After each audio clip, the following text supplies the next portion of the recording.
Assalamualaikum dan salam sejahtera. Topik kali ini adalah masih lagi berkenaan dengan SketchUp animation. Ia merupakan sambungan pada video pertama yang lalu, iaitu Scene Manager.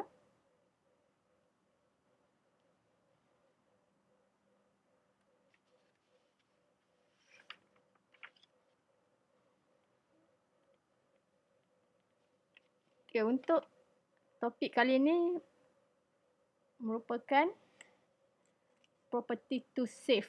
Okay, kalau tengok property to save ni merupakan antara, kalau tengok kat sini ada 7, merupakan item-item yang cukup penting bagi dalam menghasilkan quality animation. Maknanya bila anda master dalam ketujuh-tujuh properties ni, quality animation pun akan bertambah baik lah. Okay, untuk video kali ni saya akan terangkan berkenaan dengan nombor 1, iaitu camera location. Okay, kita boleh tengok kat sini, camera location kat sini. Ada 3 position camera, walk dan juga look around. Okay, untuk tu saya akan buat satu bangunan. Okay, tinggi dalam 3,600.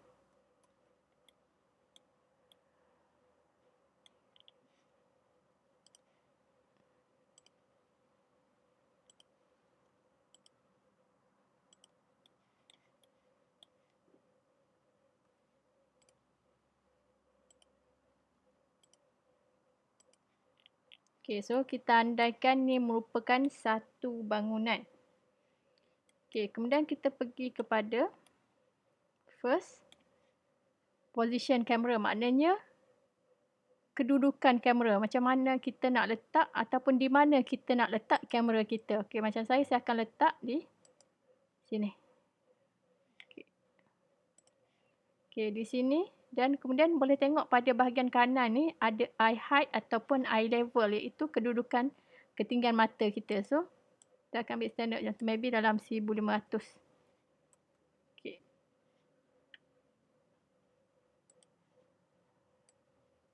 Okay, saya letakkan kat situ. Dia akan beralih lah. Saya akan letak kat sini pula, kat depan ni. Okay, so macam ni. Okay. Boleh tengok. Boleh eksperimen. Okay, kat mana lagi nak letak? Okay, letak kat tepi ni. Okay, kat tepi ni. Okay. Height kita setkan lagi pada 1,500 tadi. Okay.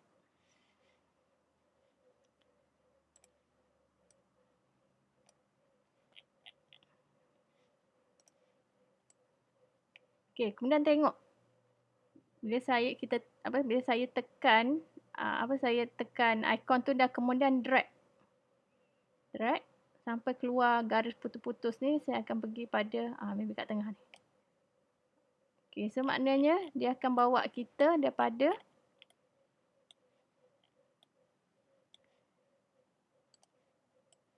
daripada hujung ni ke hujung ni.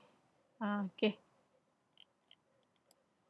Tu location. Okay, untuk saya rasa perlu buat satu surface lah, sebab nampak macam terawang-awang. Macam rumah untuk golongan kayangan pula di awang-awangan ni. Okay, kita ambil balik. Okay, sini. Tengah ni. Okay, rasa lagi nampak kan. Tadi macam dia floating. Okay, sekarang kita dapat permukaan dia macam ni. Okay, so kedudukan kamera kita dah set kan, macam tadi. Kemudian apa yang kita nak buat adalah kita boleh pergi pada look around. Maknanya, okay, look around saya nak mata saya 1,500 daripada ni. Okay, so bila macam ni,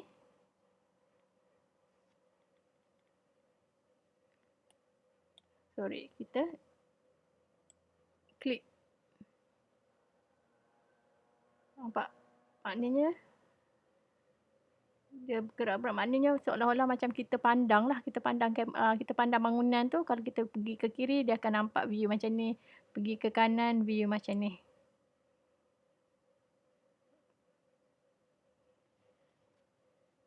Okey. Apa beza look around ni dan juga orbit? Okey, kalau tengok orbit pun sama kan? Orbit pun dia bergerak juga. Dia boleh pusing-pusing juga ni. Okey, tengok look around. Pun sama, boleh pusing-pusing juga. So, kenapa nak kena guna look around kan? Sedangkan kita boleh je gunakan orbit tadi. So, beza dia adalah, kalau tengok orbit ni, okey, tengok pada bahagian kanan ya. Bila kita tekan orbit, dia keluar hanya measurement saja. Bila kita tekan look around, dia akan keluar eye height ataupun eye level.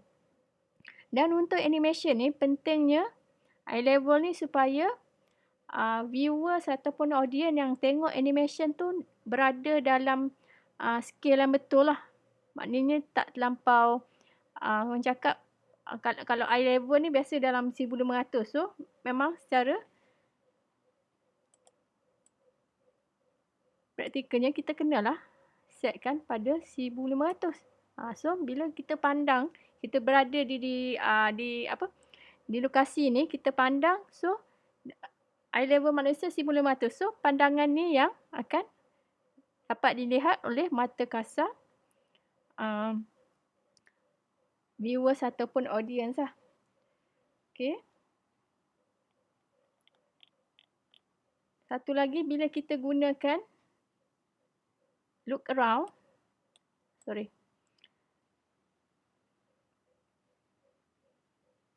eye level akan jadi konsisten sebab kita boleh setkan pada 1500 tadi kan. Okey, so sekarang dia dah jadi tukar je 5900, kita tukar balik pada 1500. Okey, sini dia akan jadi konsisten. Perhatikan eye level tu eye height tu tetap tak bertukar, dia still lagi 1500. Okey, itu beza antara orbit dan juga eye height.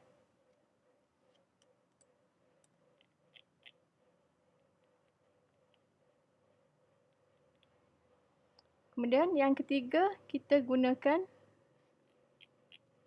ikon walkthrough. Okey, walkthrough ni, okey, saya letakkan balik eye height saya pada 1500. Walkthrough. Okey, nampak? Walkthrough ni macam kita berjalan lah. Berjalan menuju ke arah bangunan tu. Pada eye level 1500, kita punya kedudukan kamera tu. Okey, boleh tengok.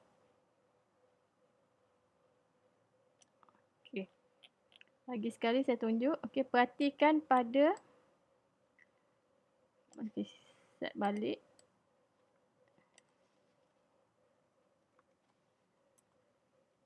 Okey, 1050. So, kita akan pergi ke sini. Okey, perhatikan pada plus sign ni. Okey, bila plus sign ni, saya letakkan ikon kaki ni, tapak kaki ni ke atas ni. Kat sini. Dan satu lagi saya letakkan ikon tapak kaki ni ke bahagian bawah plus sign ni. Tengok apa jadi. Okey. Kalau kita letakkan bahagian atas, dia akan move forward. Bila kita letak pada bahagian bawah plus sign ni, dia akan move backward. Okey. Kalau kita letak pada bahagian kiri, apa jadi? Akan pergi ke kiri lah. Kalau kita letak ke kanan.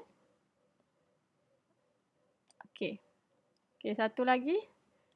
Perhatikan juga dengan pada plus sign tu. Kalau kita letakkan kasut tapak kaki ni jauh daripada plus sign ataupun dekat dengan plus sign. Okey, tengok. Lagi sekali. Saya letak jauh daripada plus sign. Okey, kemudian saya letak dekat dengan plus sign. Okey, boleh nampak beza kan? Okey, kalau kita letakkan jauh, dia akan bergerak dengan cepat. Maknanya langkah kaki kita makin lajulah. Kalau dekat ni, dia akan jadi makin lambat. Ni. Yang ni memang macam lenggang kangkung sikit lah. Ni pergerakan apa? Kura-kura kot. Kalau yang ni, arnab. Laju kan. Tu beza antara, kalau beza kalau kita letakkan tapak kaki ni jauh daripada plus sign dan juga dekat dengan plus sign. Okey.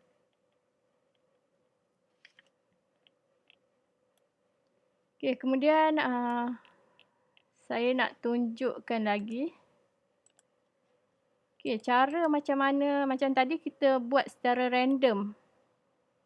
Kan, kita buat random, dia punya camera path kan ni, kita nak dia camera path tu ataupun kedudukan laluan ataupun kedudukan kamera tu, gerakan dia adalah seragam. Macam mana kita buat? Okey. So, saya letakkan pada ni. Okey, saya letak kat sini. Supaya dia tak ada berada di awangan lah. Okey, maknanya rumah ni bukan milik golongan kayangan. Ni milik rakyat marhain lah kan. Okey. Sini dah okey. Kemudian kita perlu satu panduan supaya kamera tu bergerak pada kedudukan yang konsisten. Macam tadi random. Okey, kita boleh buat. Maknanya kita boleh ambil hexagon ni. Hexagon. Okey, berapa kita nak buat jarak? Maybe dalam 10,000. Dia punya radius 10,000 mm. Okey, kemudian kalau tengok sekarang ni, dia bukan hexagon kan, dia just triangle. So, macam mana kita nak hasilkan hexagon? Okey, cara dia macam mana? Okey, tiba-tiba kan jadi macam ni. Sedangkan saya tak tekan apa-apa ikon kat situ. Okey, cara dia untuk satu tips untuk SketchUp ni. Okey, perhatikan pada kat sini. Kat sini akan ada tips. Contoh, dia akan letak kat sini, select center point, use option plus or option minus to change the number of segments. Maknanya, untuk SketchUp for Mac ni, saya akan gunakan simbol pada keyboard ni, option, kemudian saya akan plus. Okay, maknanya, saya akan tambahkan segmen ataupun dia punya bucu-bucu lah. Makin banyak, maknanya lama-kelamaan dia akan jadi circle. Okey, katalah saya tak nak. Saya kurangkan. Saya akan tekan option dan minus. Nampak? Okey, katalah saya nak just ada 6. Okey, 6 je.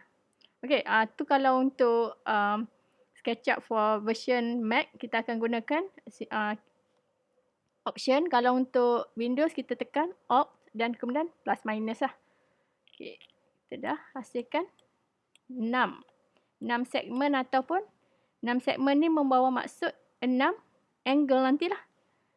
Maknanya saya akan letak setiap bucu, kamera pada setiap bucu ni. Okey, bila kamera berada pada setiap bucu, kita tengok angle pun akan berbeza-beza. Cuma sekarang ni dia akan jadi konsisten. Konsisten dalam jarak saya dah setkan tadi dalam 10,000 mm kan. So, kamera ni walaupun berada pada point yang berbeza tapi still lagi pada jarak yang sama. Okey, untuk ni kita tak perlukan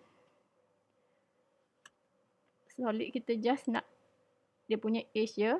Kemudian kita setkan pada kedudukan eye level. Saya suka untuk letakkan 1500 sebab kedudukan mata manusia ni. Okey, kedudukan mata manusia. Okey, tengok. Okey, boleh tengok Okey, dah 1500. Okey, kemudian nak bagi Tak nak macam untuk golongan kayangan ni kita letakkan. Okey, surface lah kat sini.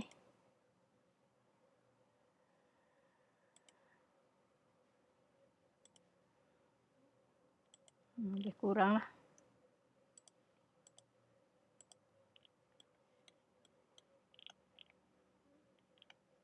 Okey.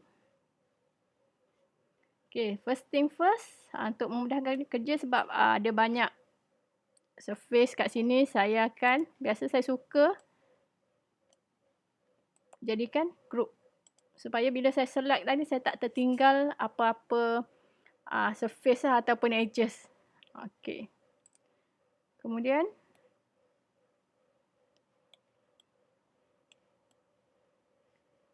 first step adalah kita select dan hide. Okey, so nampaknya saya tertinggal. Oh, bukan tertinggal. Ni dia punya void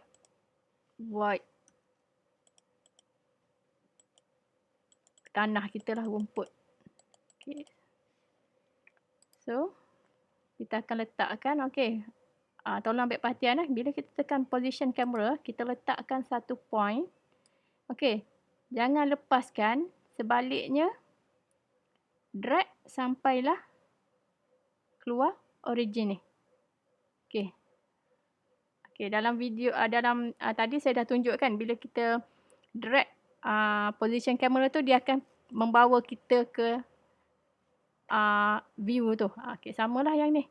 Bila dah bawa kita ke sini, kita unhide. Okey, unhide. So, ni merupakan view kita yang pertama, pada kedudukan yang pertama. So, kita akan buat animation add scene. Okey, scene 1. Okey, kat sini kemudian kita beralih pada segmen yang kedua ataupun point yang kedua kat sini. Pun sama, just repeat the same steps. Okey, pick position camera. Okey, kemudian drag sampailah kita jumpa point origin ni. Okey, kemudian lepas dan unhide. Okey, bila dah unhide, add scene. Okey. Third step pun sama. Repeat the same steps. Hide. And then pick position camera. And drag sampai jumpa origin ni. Okay, dah kat sini. Kita unhide. Okay, bila nak unhide, add. Okay, repeat the same fourth step. Step yang keempat. Jangan lupa hide. Kemudian position camera.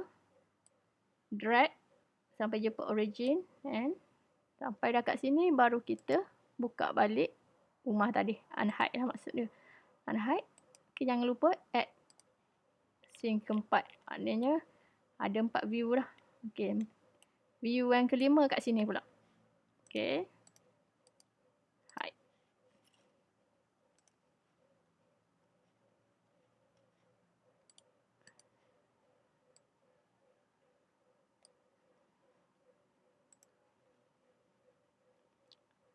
Kemudian unhide. Okay, scene 5. Okay, last scene ataupun last point kat sini. Last point. Hide. Okay, position camera.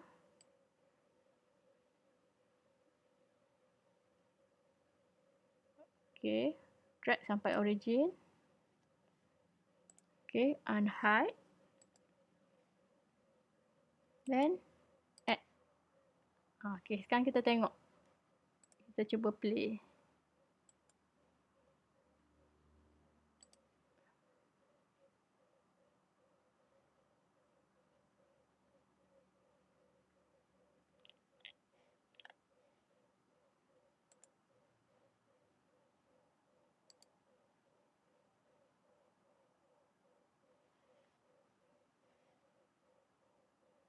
Okey, nampak dia berputar pada jarak yang sama lah. Kita dah setkan pada 10,000 mm ataupun 10 meter. So, kamera tu akan berada 10,000 mm daripada bangunan tu. Walaupun position of camera dia berlainan. Sebab kita buat 6 segment of hexagon, maknanya akan ada 6 different location lah. Okey, itu saja. Untuk tips bagaimana kita nak dapatkan distance yang sama pada different path. Okey, sekarang saya akan pergi pada yang ni. Saya tunjukkan basic. Maybe kat sini saya nak tunjukkan bila macam ni ada banyak scene kan. Cara paling mudah untuk delete sekaligus adalah ambil scene kat sini. Kemudian tekan shift ni lah. Tekan shift. 1 sampai semua sekali. Shift. Okey, kemudian 1 sampai 6 ni. Okey, kemudian delete. Sorry. Patutnya dah delete dah sekaligus. Okey. Okey, ada lagi. Kita delete manual. Okey.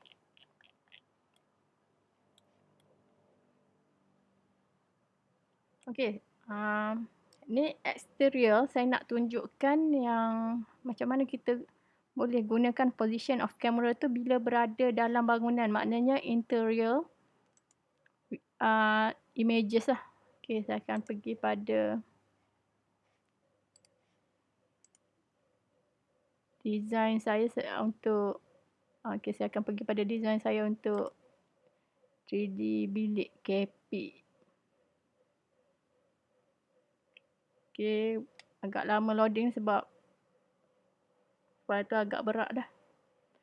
Okey, sepatutnya untuk nak meringankan saiz tu, sepatutnya saya buat satu bilik satu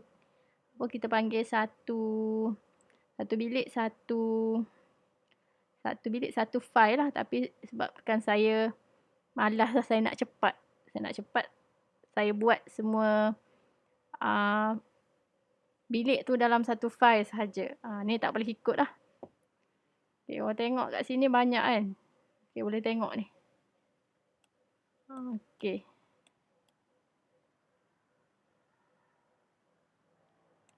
Banyak bilik, banyak furniture. Okay, bila banyak bilik, banyak furniture tu dia akan jadi berat. Okay, so kita tengok pada first scene.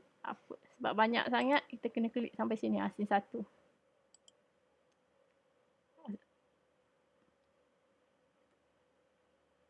Yang sepatutnya saya buat adalah, first saya patut namakan scene ni kepada, contoh saya ambil maybe entrance.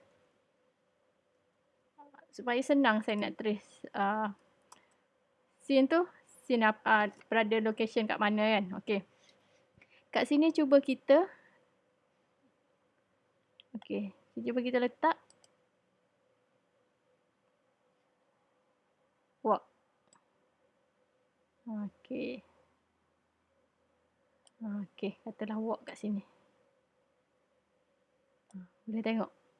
Okay, walk kat sini. Kemudian bila dia berbeza sikit dengan exterior tadi, sebab exterior tu ruang dia luas sebab kat luar kan. Tapi interior ni terhad sebab ruang dalaman tu dah ada limited lah. Bilik tu sempit ke kan. Okay. So bila macam mana saya nak adjust ni. Okay, saya nak adjust selain daripada gunakan 3 ikon tadi, kita boleh adjust pada kamera. Kemudian pergi pada field of view. Field of view ni, okay, bila keluar field of view, dia akan nampak. Okay, so field of view maknanya dia macam kita gunakan lens yang berbeza-beza lah pada kamera. Siapa yang familiar dengan DSLR ataupun mirrorless tu, boleh tengok kalau kita gunakan contoh, untuk kita gunakan wide angle kan, contohlah kata 10-24 mm kan.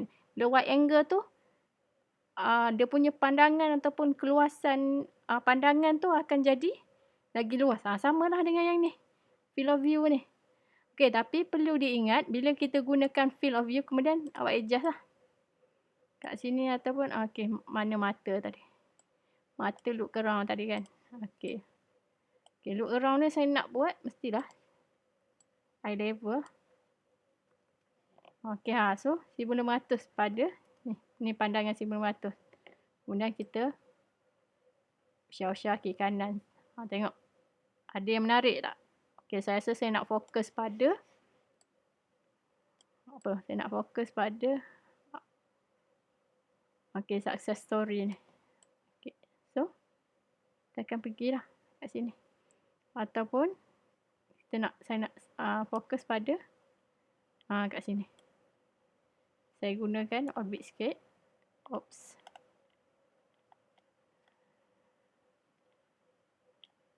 Okey, selain tu katalah kita pergi ni. Lagi dekat.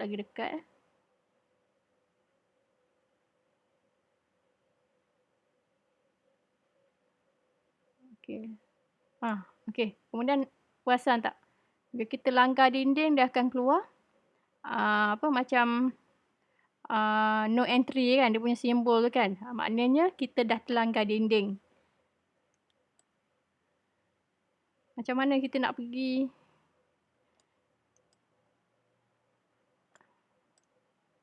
So, maknanya dia dah bagi warning lah, kita dah langgar dinding. Okay, bila dah langgar dinding tu, kita sedar lah kita ni dah melangkaui.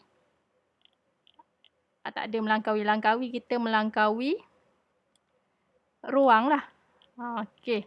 Dia macam tu, saya nak tunjukkan. Okey, bila dah kat sini.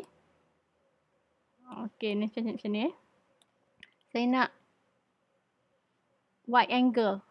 Okey, kalau dalam fotografi kita panggil wide angle. Dia punya angle tu lagi luas. Okey, kemudian kita boleh adjust pada kat sini dah tadi. Field of view. Ya, macam ni kan. Macam mana? Awak nak macam mana? So, adjust lah kat sini. Tapi satu perlu diingat, bila kita gunakan field of view ni, make sure image kita tak nampak distort. Sebenarnya macam tak terlampau distort ni, kita panggil macam tak proportion lah. Okey, kalau muka tu tiba-tiba muka tu jadi panjang, macam kaki lah, kaki tu jadi panjang sangat ke, tak normal lah bagi manusia kan. Macam tu juga dengan gambar ni. Okay, so kita kena berhati-hati lah. Macam ni tak nampak distort kan. Kemudian kita adjust lah field of view. Okay, macam ni. Adjust sikit. Kemudian tengoklah yang terbaik macam mana. Fokus dia sekarang ni macam ni.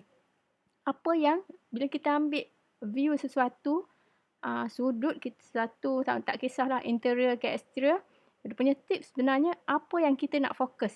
Contohlah sekarang ni saya nak fokus pada chandelier ni. So, apa yang saya buat, saya akan dekatkan. Pergi dekat lagi lah. Kan, nampak macam ni. Okay, ataupun nak nampak lagi, saya ambil angle macam mana. Ambil angle macam ni ke? Nampak distort kan. Okay, atau macam ni ke? Okay, so anda boleh adjust lah sampailah memenuhi apa kita panggil, memenuhi kita punya expectation ataupun kita punya taste lah, kita rasa kita macam mana. Okay. Okay, saya rasa setakat ini dulu untuk kali ini. Sambungan nanti kita akan sambung pada video yang berikutnya lah. Okay, terima kasih.